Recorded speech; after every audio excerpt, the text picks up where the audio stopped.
Danger zone. Thread the needle, boys. Here comes the hard part, Triple D announces as they swoop downwards to their target. The target has a shield from the upper level and they'll need to enter walker mode and get into position. The problem is that no one really liked walker mode. It was cool from the outside and practical use, but it was just so damn slow. Sure, they were still faster than any of the guys on foot, but when your average air car could outpace them, there is a problem. Fighters were about speed. Walkers were more about strategic positioning. The flight of fighters circles the target area twice, simulating a scan for an access point. And then they find that there's an unshielded part of the road. Too thin for fighter mode, but transferring into walkers actually shifts the profile of the fighter to something more compact. Going in for an afternoon walk, boys. Follow me. Triple D orders as he flies towards the entrance and engages the transformation. The wings shift upwards and several hard points shift to the side to reveal hinges as it unfolds a pair of legs to either side of the cockpit, leaving the weapons completely undisturbed and allowing the walker to start moving down the tunnel. Trying to fly down it would scrape both wings, but like this they can walk in two at a time without pushing it too far. This is stupid, Manic complains as they march through the tunnel. It's an aspect of the fighter. We fly the things. We need to master the things, Triple D says stoically. It's so slow, complains Velocity. And stupid. Have fighters be fighters and combat walkers be combat walkers. Why would you combine them? Manic continues and Hugh rolls his eyes. Probably because something like this can screw heavily with capital ship sensors as well as other fighters. He says into the complaining comm channel in their sudden silence. What does this do? Well, if we use this on a capital ship, we can get right under the energy shields, aim our lasers down and burn holes in the hull. Do that over strategic points and we can rip apart even the strongest vessels pretty quick. Not to mention that if we're in the right position, it will take a heavy-duty scan to notice we're on the ship at all, opening us up to ambush tactics and stealth games. Yay, these things are bad combat walkers, but that's because they're still really good fighters. The sheer amount of shield points needed for a combat walker would ruin the profile of the ship and make them stand out far too much to sensors to properly dodge a lot of lasers. We can also incorporate what Baron Smith taught us to create our own shields. We could easily use a strong shield to keep us safe as we bombard things in walker mode, Triple D says, and a lot of people start considering. There are a few points of light in the dark tunnel as small shields start showing up on the outside of cockpits while the pilots start fiddling with the shield rings that Franklin gave them. Triple D leads them along the tunnel and then orders them into low power mode for a stealth portion of things so they can sneak up on their target. They take a left off the road after leaving the tunnel and make their way around the hill where the target fortifications are. All right, remember the premise, boys, Ground Control says.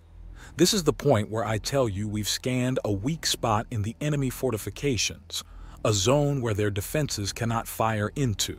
You need to stay stealthy to get inside this Goldilocks zone and then take out all the targets.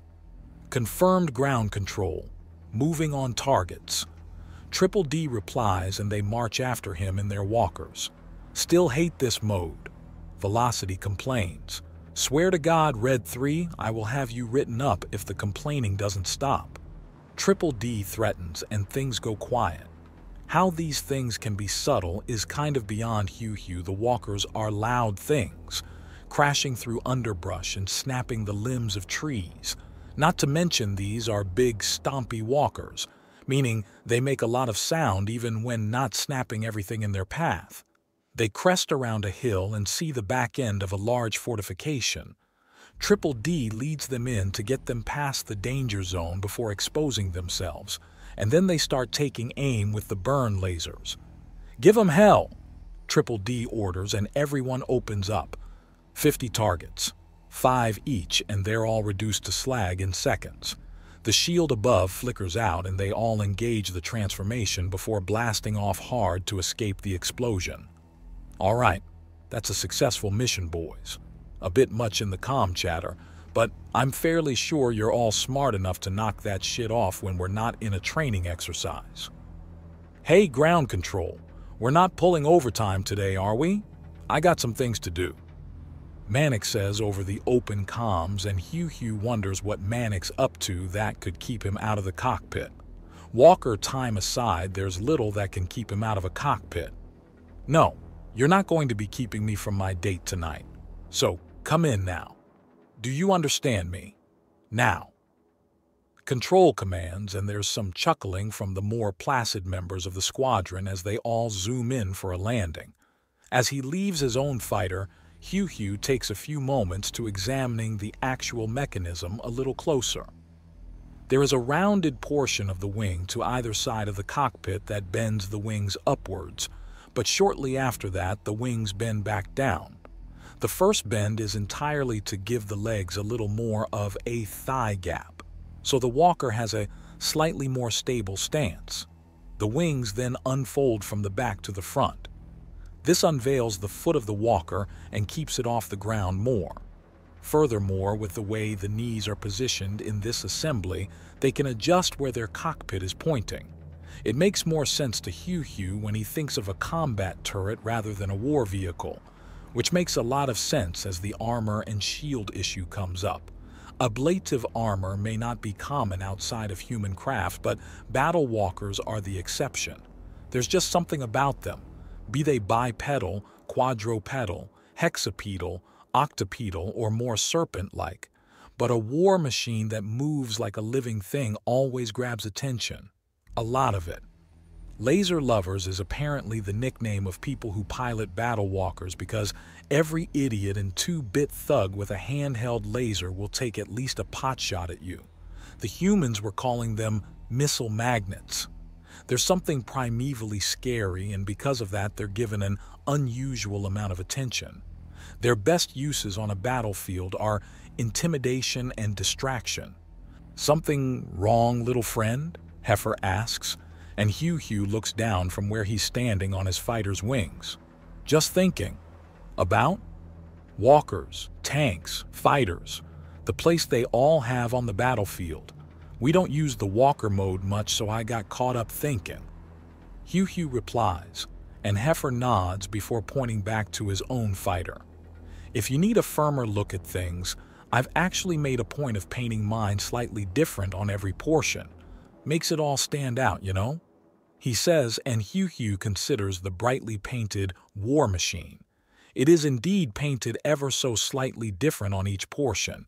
This has turned the wings into a multi-hued menace that looks like both a piece of abstract art and a technological breakdown of the fighter's components. "I still can't believe they let you get away with painting yours up like that."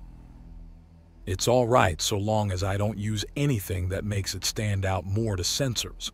There's not many fights that get into eyeball range, so it's an acceptable risk." Right. Hugh's communicator buzzes and he checks it. It's a warning to get moving. "I gotta go. I nearly forgot something important after today's training." "All right, hop on down," Heifer says, holding his hand up, and Hugh jumps down, and his arm is caught and he's lowered gently to the floor by the large Agila. "Thanks, big guy. Gotta run," Hugh says as he rushes out of the hangar bay.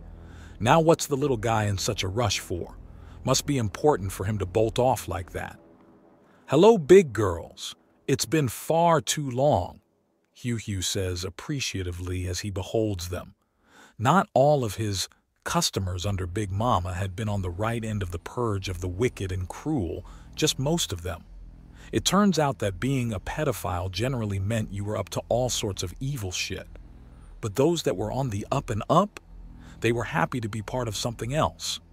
An olive-skinned Tret with a flowering vine tattoo encircling her neck rushes up to him first to give him a hug. His main wife, the girl, had gone from an easily pushed-around thug into a hardened warrior. She had apparently apprenticed under Mercy, and the fruit sommelier had worked out all the shyness out of her. At least all the combat and command shyness out of her. HFY could still reduce her to a blushing, stammering wreck. "Hey Ozzy, sorry I've been so busy. It's a lot of work trying to be the best," he says as he cuddles closely. "So long as you're all right, my little Hugh. So long as you're all right," she assures him, and he nods. "And how have you all been doing?" HFY asks the rest, and the girls look rather pleased with themselves. There are 11 in total. There used to be nearly 40, but, well, a lot of them were part of some of the nastier things on Vuxa. Most girls beyond grunt level had refused to give up any power to Lady Lilpaw, and, well, she had been very quick and decisive in clearing out the competition. "Much better now that the weekend is here," Dita remarks. She's a Muffy's, cold-weather, adapted herbivore of a woman with a fluffy coat of wool and a pair of horns. The exact nature of the wool and the horns would shift depending on the exact ancestry, but Dita was as common as they come, with stark white wool and a curling pair of horns. The only thing that the cuddly woman did that wasn't completely stereotypical was her history with the weapon runners and how she now made a point of repairing and building custom tools of death for a fair income. A lot of that came from the species-wide trait of never actually backing down, which is probably why things were working so well between her and HFY. "One side, I need some sweet little lizard love," Amy announces, and in moments, he's wrapped up in the warm coils of a Hydro Nagasha who cuddles him close, which is all she usually wants. "My cool little water bottle." All right, let's not get ahead of ourselves, girls. We're getting the family weekend now that all the work is done. It's time to play. Azai says to Ami, and the Nagasha gives out a little sigh before letting HFY go. Also, we agreed to start after dinner, especially seeing as someone decided to go ahead and pay the restaurant in advance of whatever we might eat with a huge tab. I wanted tonight to be nice and relaxing, so we get things like that out of the way first. "He's picking up human traits. We're supposed to be paying," Marla remarks. The disgraced officer had been one of his weirdest and earliest customers when he was still in Big Mama's stables. She just curled around him and cried herself to sleep. It had been the most awkward thing he had ever experienced in his life, drugs or no drugs. It had been a hell of a thing to learn. She was so full of self-loathing that she felt she needed to pay people just to be around her off the job. So full of pain and sorrow and suffering that he had reached out despite his own circumstances. Had tried to help her despite the stuff going through his system he had been addicted to. Had tried to help her despite the aphrodisiacs screaming through him or the puberty enhancers having brought him to breeding age years ahead of time. It had taken years. She was effectively his first real customer, and he was her first real friend on Vuxa, which hadn't helped with the self-loathing much, but it had helped. But the fact that she learned he was really young and not just a midget had hit her badly. Then apparently a day before she planned to rescue him, the men from Earth had taken Big Mama and rescued him themselves, which had and hadn't helped. "It's okay for me to treat you girls. After all, you all want to be there for me so much. It's only right that I return the favor. You're flying one of those defense fighters. You've gotten your own home we're all welcome in whenever. You've even paid for dinner. How much more treat do you think we need?" "How much more can you handle?" he asks cheekily.